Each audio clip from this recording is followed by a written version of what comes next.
Thank you for tuning in to another episode of the podcast. We are presented by the Modern Podcast Network. I'm JD. How are you doing, Steven? I'm good. Episode 5 was slow, but I felt like it was the juiciness of this one was in the details, all right? However that saying goes. I think you're right. It was almost super exciting for me. We'll get into it. I almost went over bed, but not quite. I will next week. Oh, my heart is for you. Let's do the recap. All right. So the scene starts. Lester's, I don't know why he's looking for socks in a gun shop, but he's looking through a pile of irregular socks.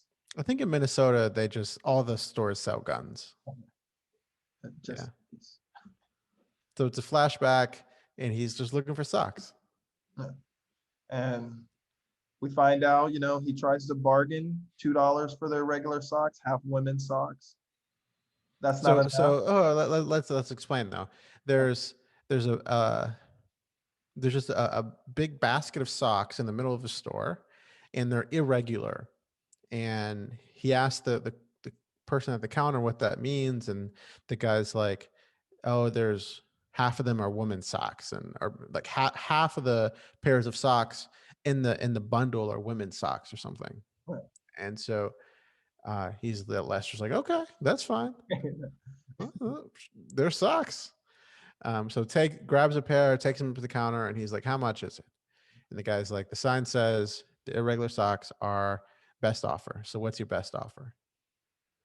And Lester starts. He's like, $3, and the guy just stares at him. And so the Lester move is to just keep going up, not to like say, "Okay, you counter. Like that's my offer. What's your offer?" He just goes $5. Guy still stares at him, so he goes $10. At this point, he's spending way too much money on these socks already. The guy realizes that Lester doesn't know what he's doing and is a little gullible. So he says, "How about you take the socks and this shotgun for $65?" And next thing we know, Lester has a shotgun. Yeah, I didn't know that was a good deal, but hey, I'll take it. I don't know how much shotguns cost, but maybe in 2006 in Minnesota, that was a good price.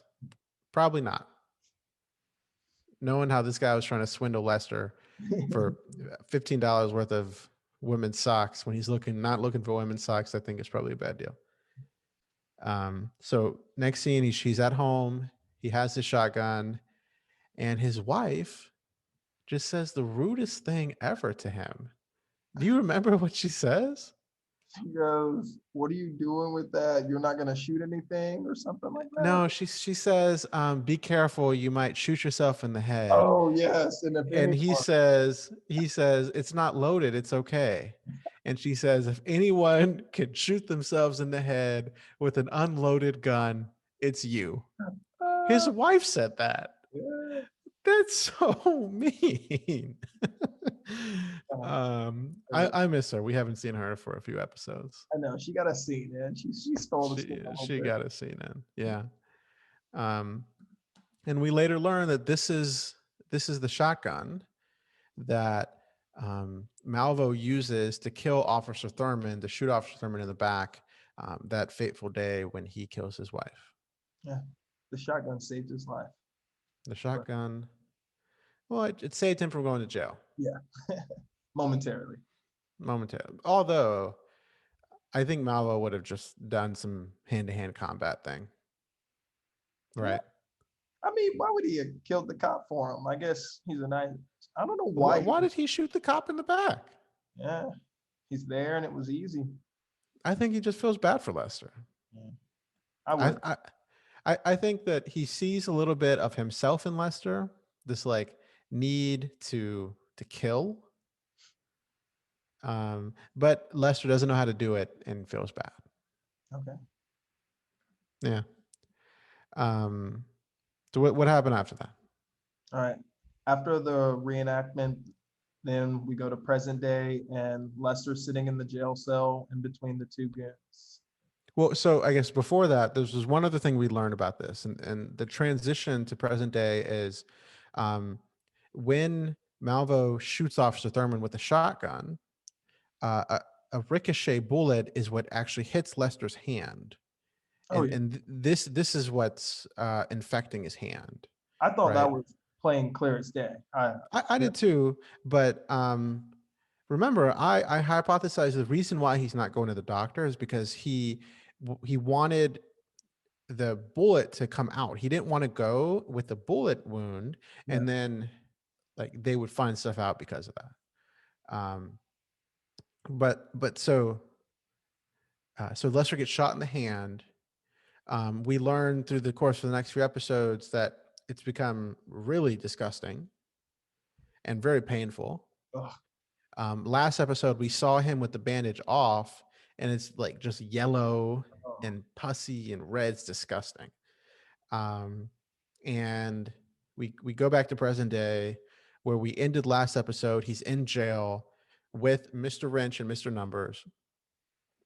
Um, and I think we ended last episode with um, the two goons standing in front of Lester in the jail cell, smiling, and Lester like just looking totally defeated because he punched the officer to get himself away from a situation that he is now back in. Um, and so Mr. Wrench and Mr. Numbers are looking for the guy who killed Sam Hess. They thought, I think they thought that Lester killed Sam Hess, Yeah. and he killed Sam Hess so he could be all cozy with his wife. Mhm. Turns out the wife is just trying to get more money. Yeah, she just needs the insurance claim. Yeah, that's all Yeah, she. she She doesn't wants care her about money Lester. now. Yeah. Yeah, exactly. um, but right before they were about to kill Lester. Lester told the goons that it wasn't him.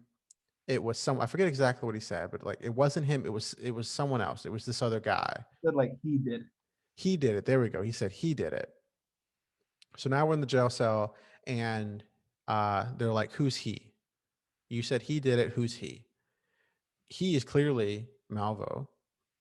Lester knows not to give up Malvo's name.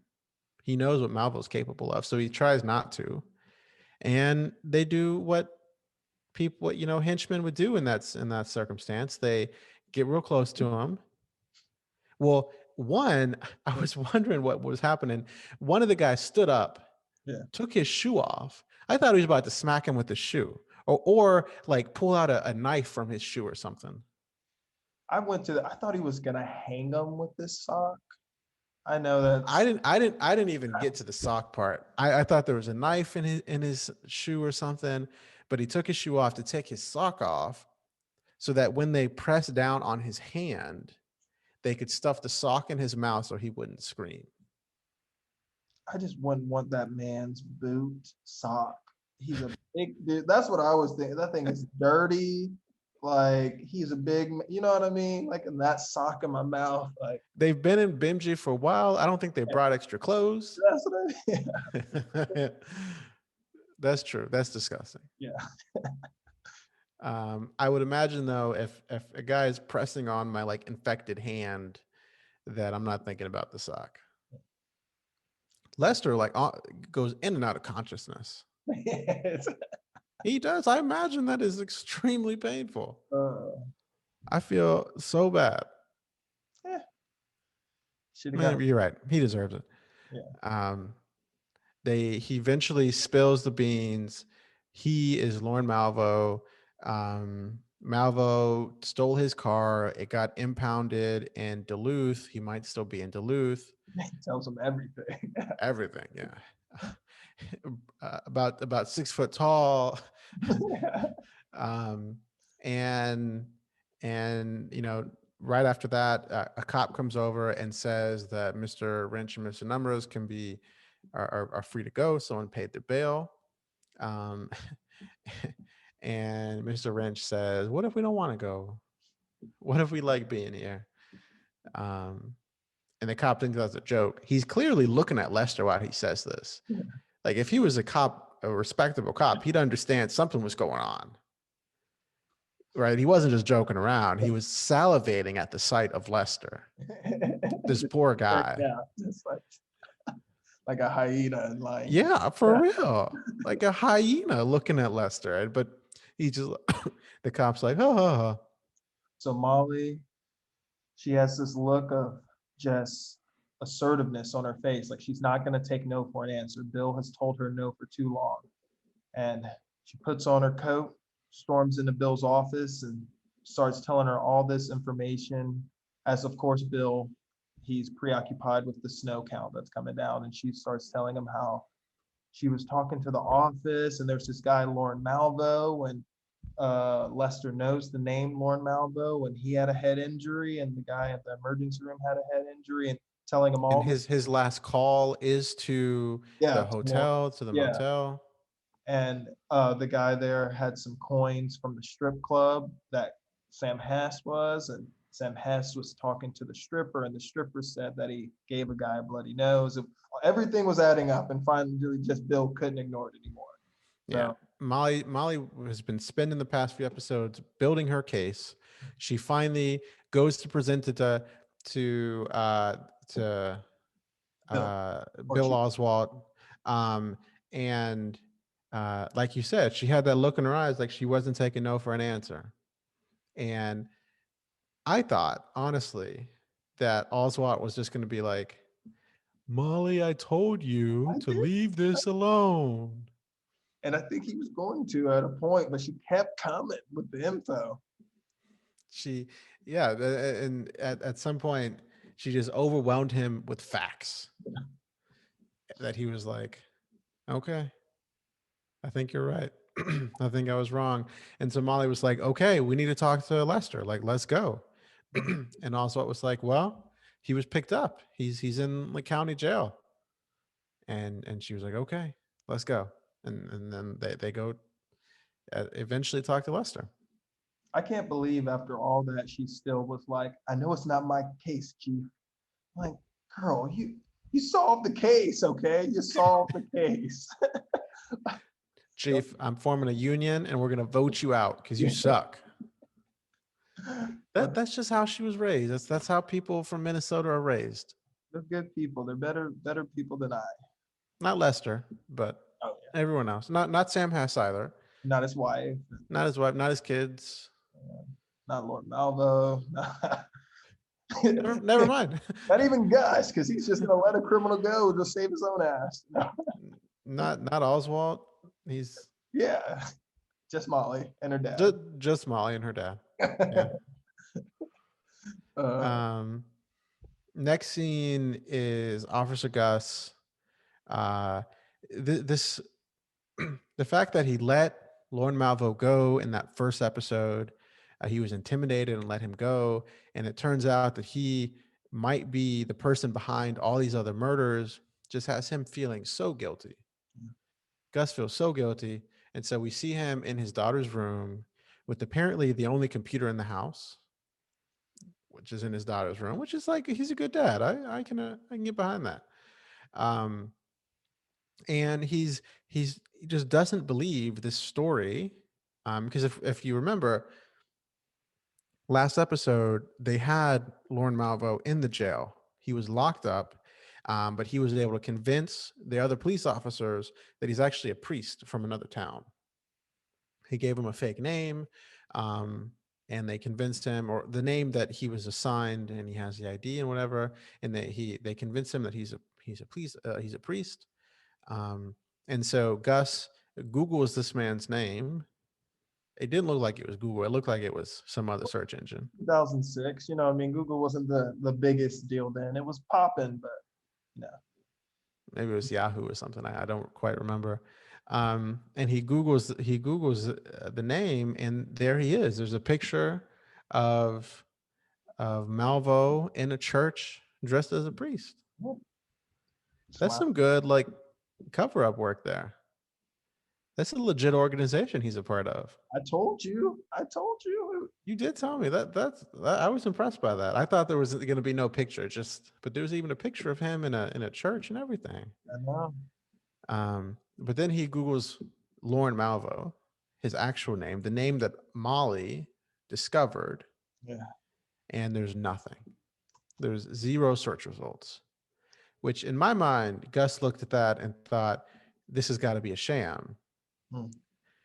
I think coming from a technical background that I do, I think it's to be expected in 2006 not to have a search result for Lord Malvo. I'm just saying. Yeah. But it's not 2021, it's 2006, but He didn't have his MySpace set up yet. There's I mean, apparently not. Apparently not. And this was a big red flag to Gus. No MySpace, killer. uh, What happens after that? after that we see Malvo. He sees our lovely pharmacist on the go, and this time he's picking up a police scanner and a single walkie-talkie. So you mean the drug dealer? Yeah, yeah, the drug Yeah, the dealer. pharmacist on the go.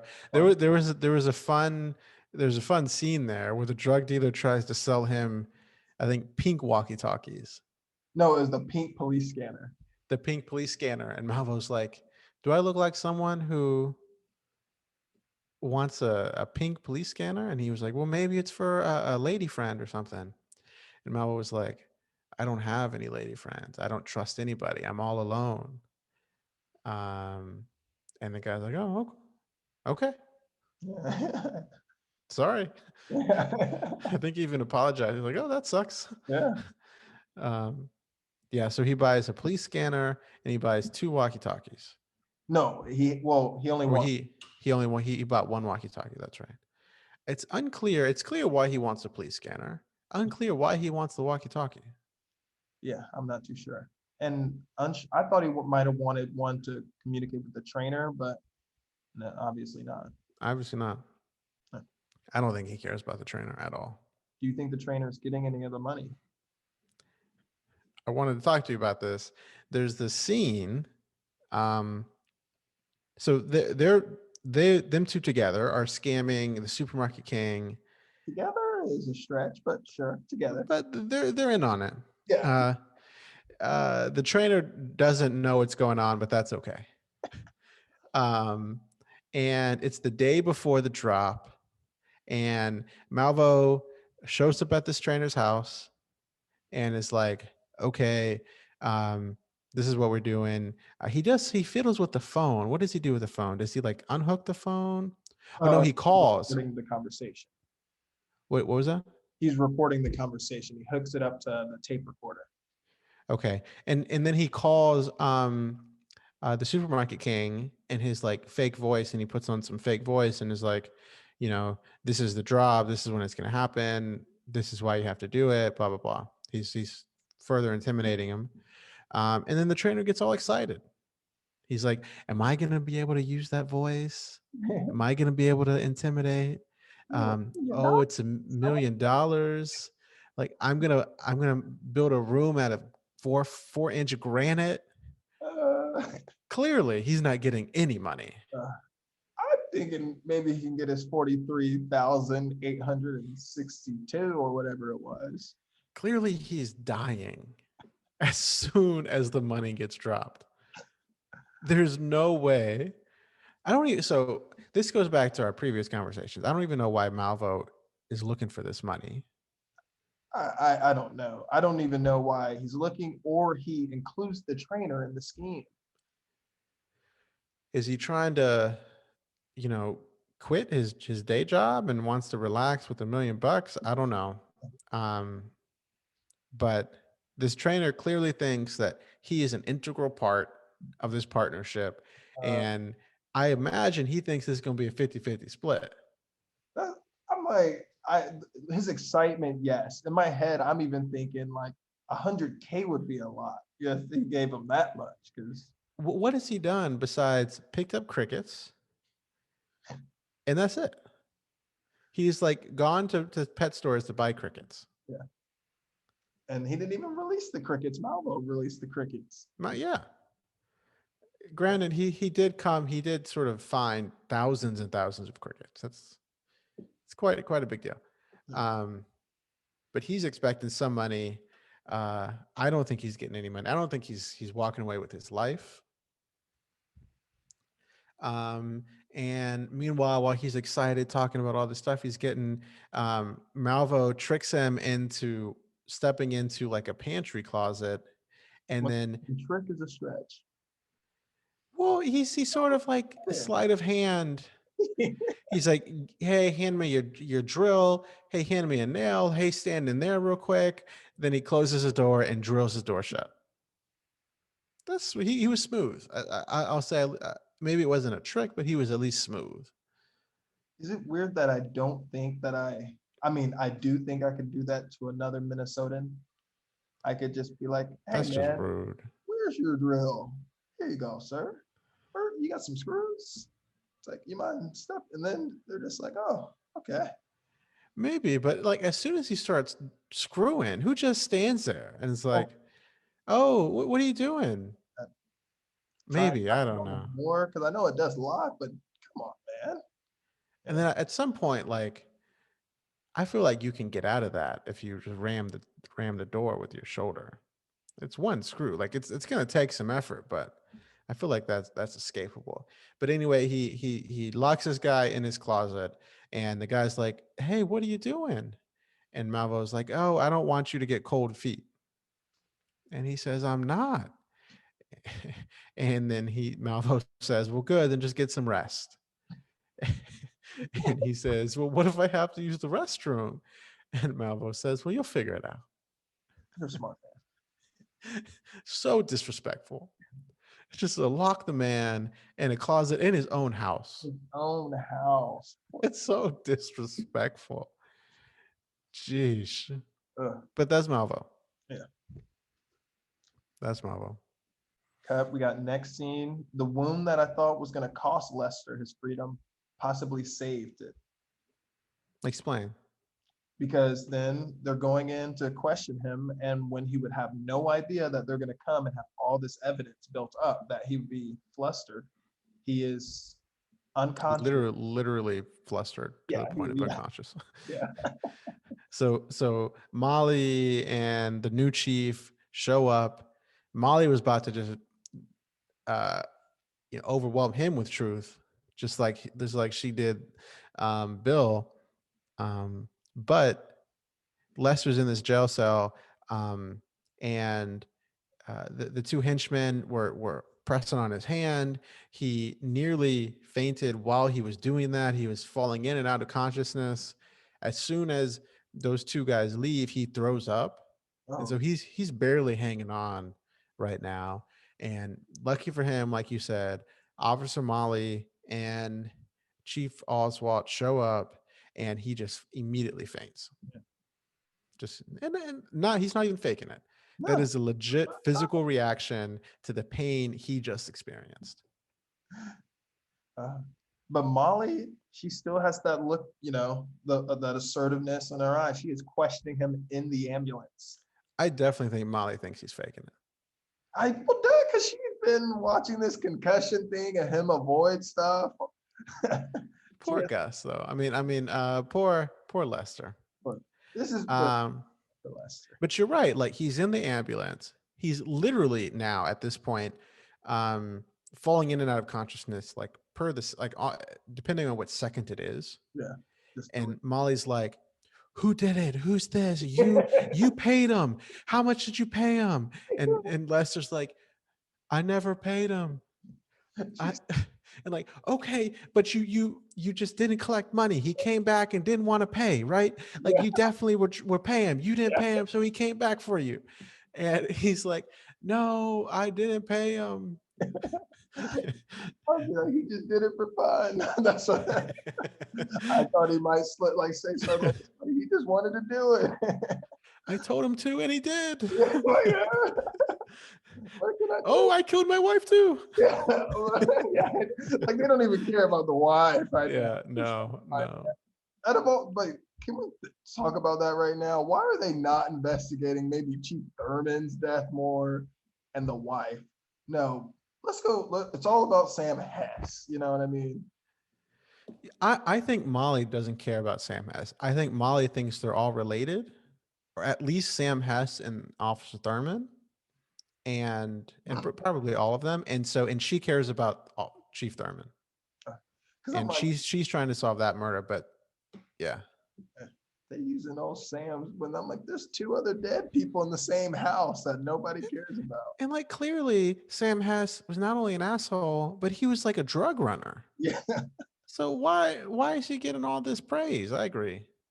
Um, but Molly thinks she's got it all figured out. She doesn't. She's close. She doesn't.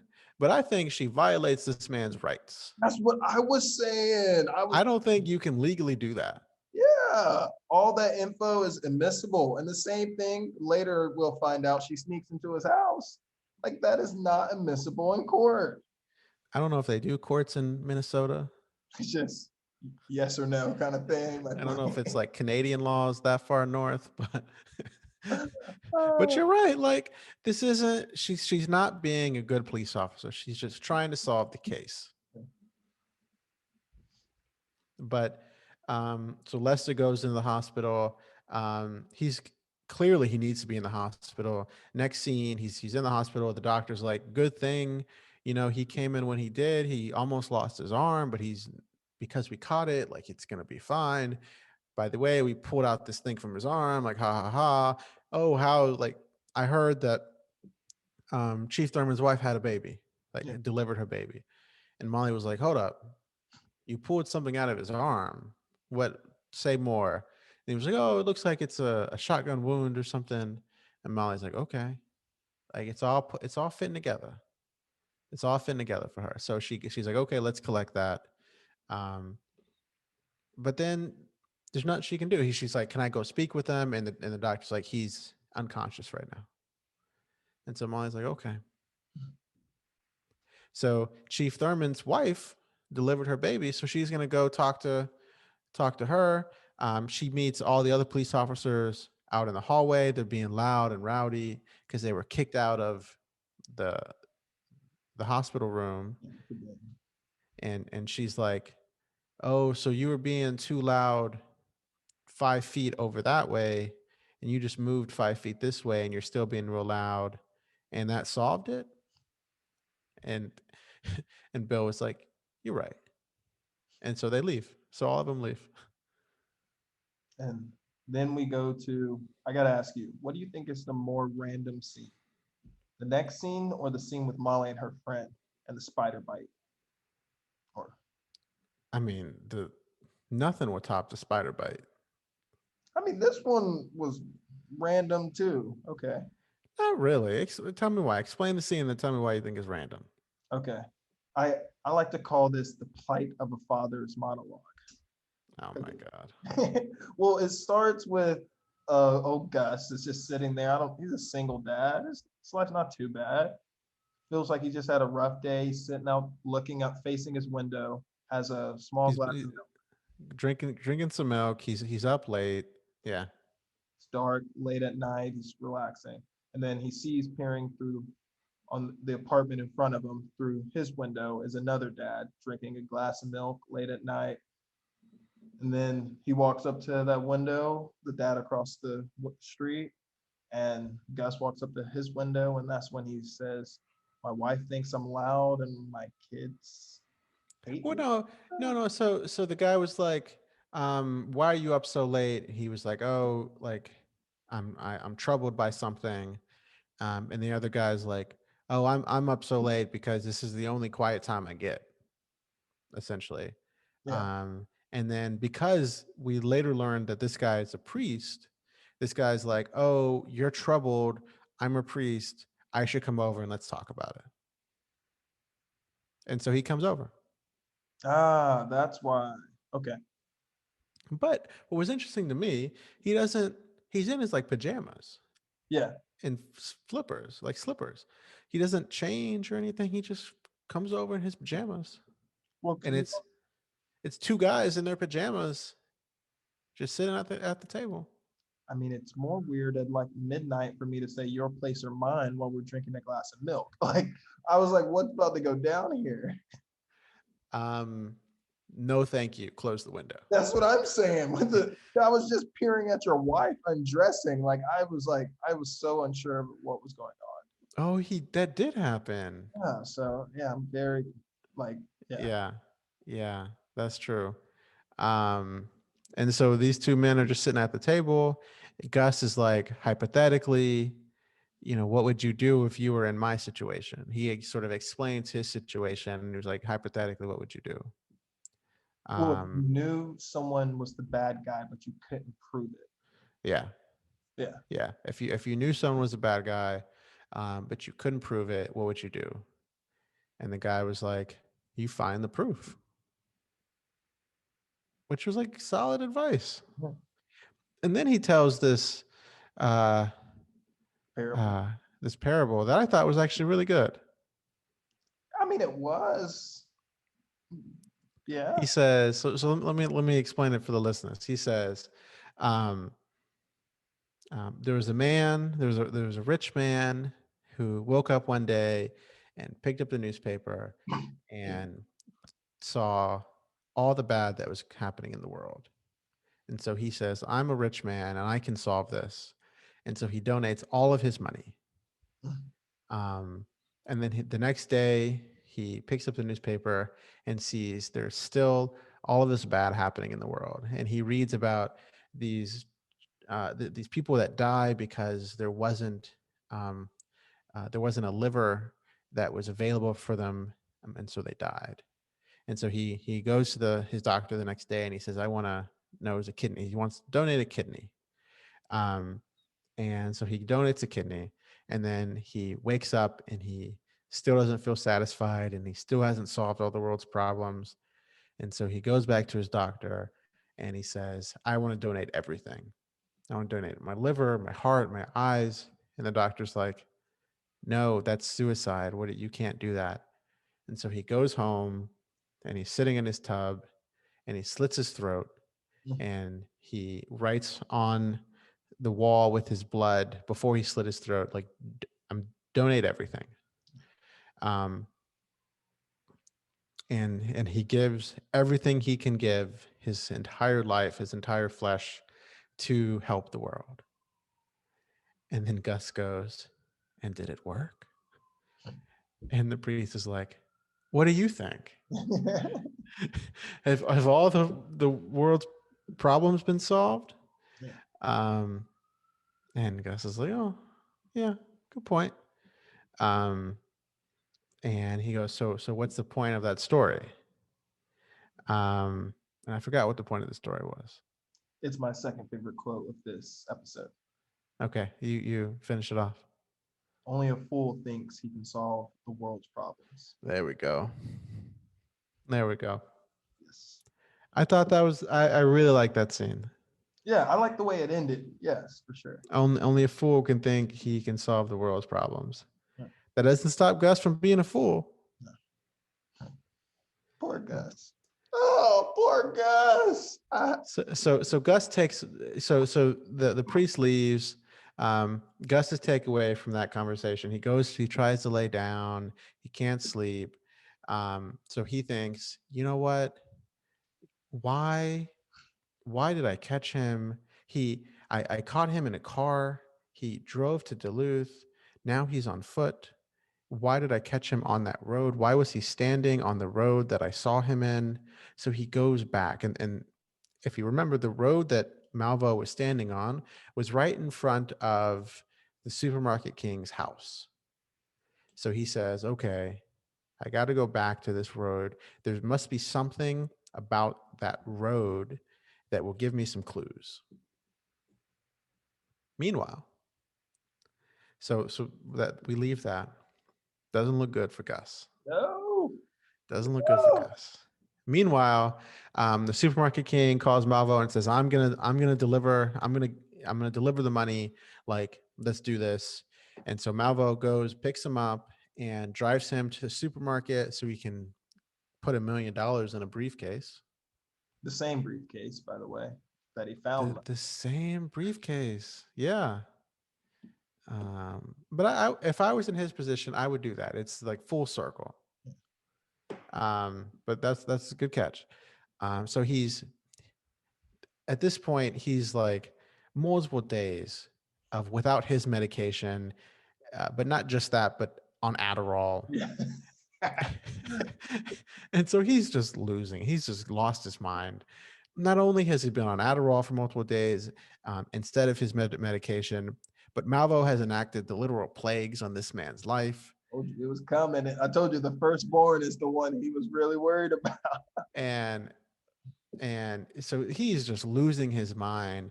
And his son comes in while he's putting all this money in his briefcase and says, um, I like found out more information about the crickets.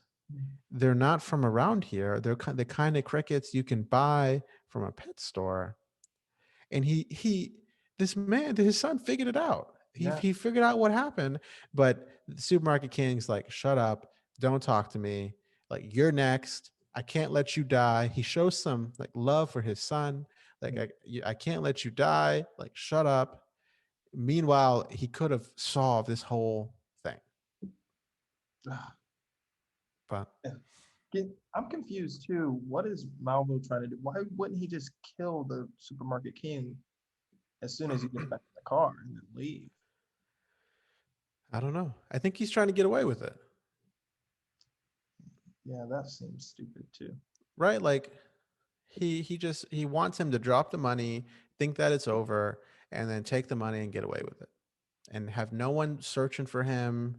If he just kills the supermarket king, then the supermarket king's head of security is going to come looking for him. So Yeah, it's dirtier that way. yeah. I guess I'm thinking we have to get in the 2006 mindset. I feel like you feel like you can dupe people easier in 2006 and just like Oh go my god. well, I mean, just take $1 million from a man like that. Like this man's just giving you $1 million. I'm just saying. And if he just killed the supermarket king right there, he couldn't split it with the trainer. There is a downside. Um, so he Milos collects all his money. He gets back in the car and they drive home. Malvo's driving him home. It's unclear why he needed Malvo to drive him, but Malvo's driving him around. Um, and on the way home, in front of his house, we see Gus doing God knows what. He's like digging in the snow, it looks like. But he's there. And Malvo sees him there. Malvo knows he's connecting some dots, he's putting some things together. He flashes on his brights so Gus can't actually see inside the car, and he drives right past him. I'm surprised Malvo didn't swerve and hit him. Yeah. Um, but he was going to take care of it later. So he just drives right past him. He drops the supermarket king off, and Malvo's like, "Do you need me tomorrow? Like, how can I?"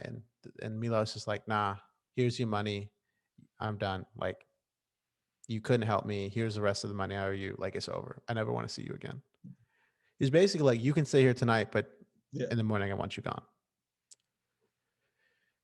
Okay. How did Malvo get that car, that SUV? I think it's Milos's car. Why did he take it? Oh, that's a good point. I don't know how he got it. Because the next scene, um, we see Gus. Gus has left the spot in front of the supermarket king's house, and he's driving home. And so we see him pull up into his driveway and into the driveway of this apartment complex, and he's going back home. And right behind him, driving that same SUV, is Oh, Malvo. Malvo sees him click on the light inside, knows exactly what apartment he lives in, um, is about to kill him. yeah, that's when I got scared. I'm like, the bet. Yeah, I lost the bet. I Is lost the about to kill him. I pulled out my phone, and I had a message. I bet. started typing out a I message. love it. I was so excited, but before I press send, I was just going to wait for it to happen. But clearly, like Gus was going to die right then. He was definitely Um, I had all this built up energy and emotion. I was so excited, getting a and then game winner. He just thought, you hear a knock on the window, oh, and it's the priest, freaking priest. and he says, "You don't belong here." And Malvo's like, "Yeah, I do," and rows back up the window. And the priest knocks on the window again, and he says, "I'm the neighborhood watch. My kids live here. You're going to do something that's going to put my kids in harm's way. You don't belong here. I'm going to call the police. Who the fuck is this guy? That's what I want to know. Clearly, someone who has his morals and stands his ground.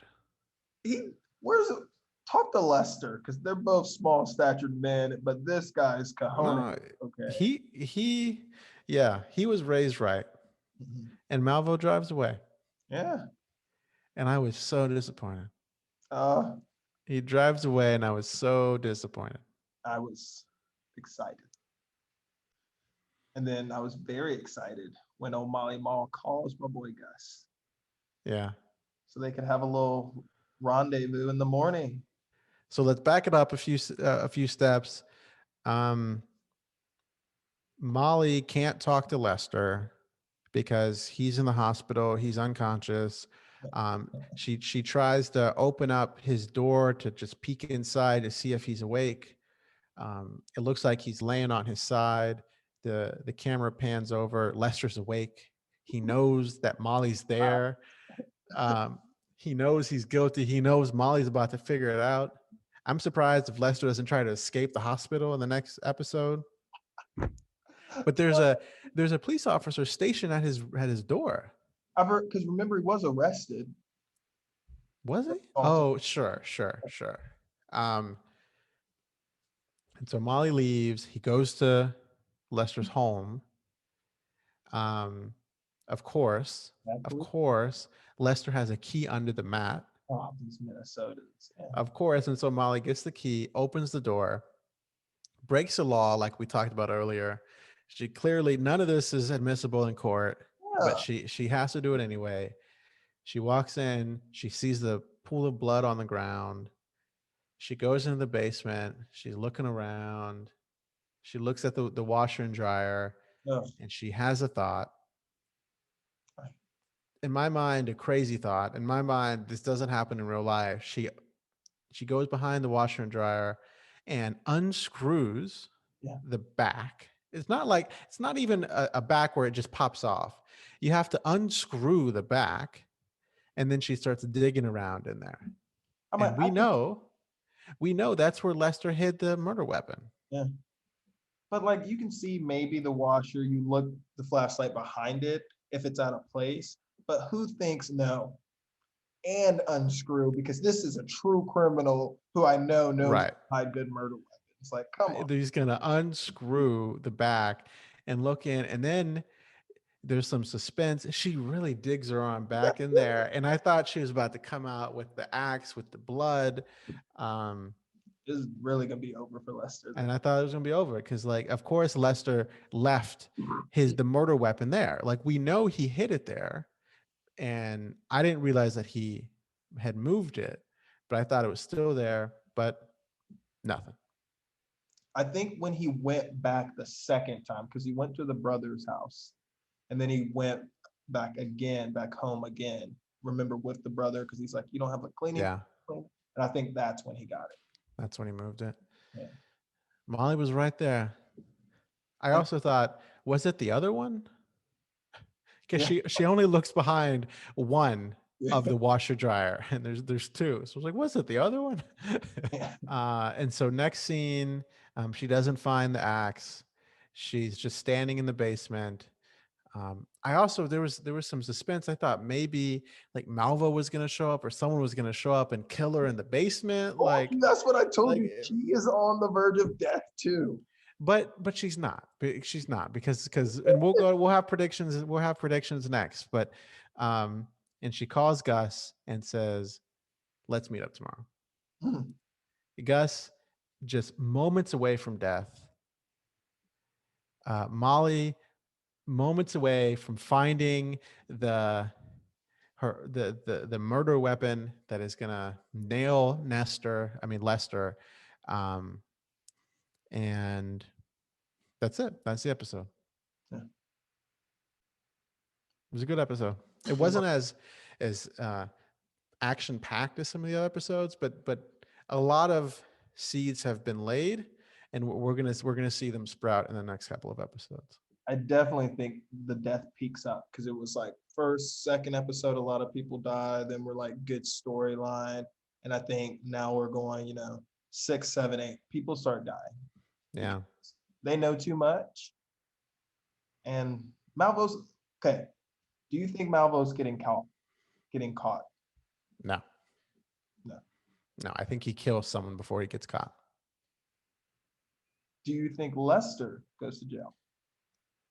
Well, let's move into predictions. Okay, we're just all right. We're just Next going. segment, All right. predictions. I've got 2 predictions for next week's episode. Okay. What are your predictions for episode 6? Gus dies. Gus is What? the Oh only God. death. I was thinking of Lester. So what? Gus is the only death, but he dies.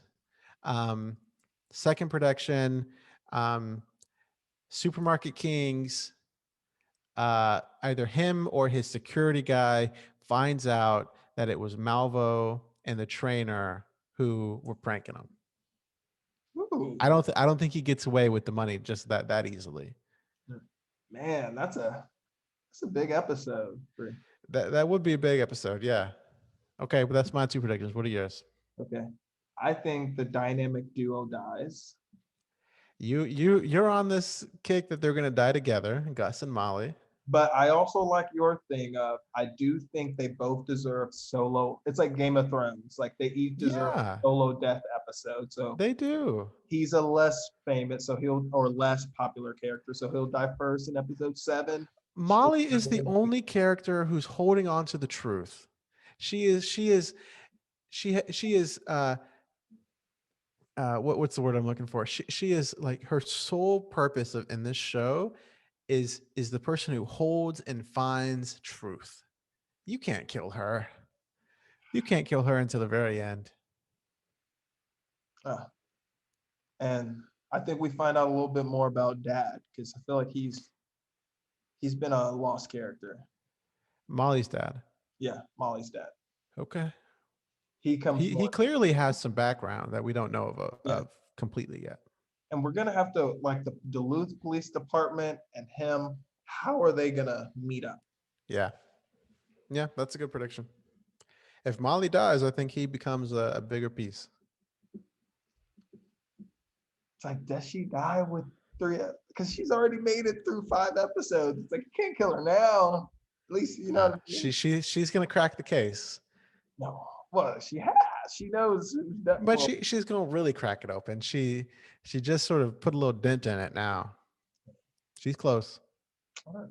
Gus has no value. Yeah. Oh, yeah. I feel like his daughter could raise herself too, honestly. Wow. As long as she give her the money, like I feel like he's just kind of.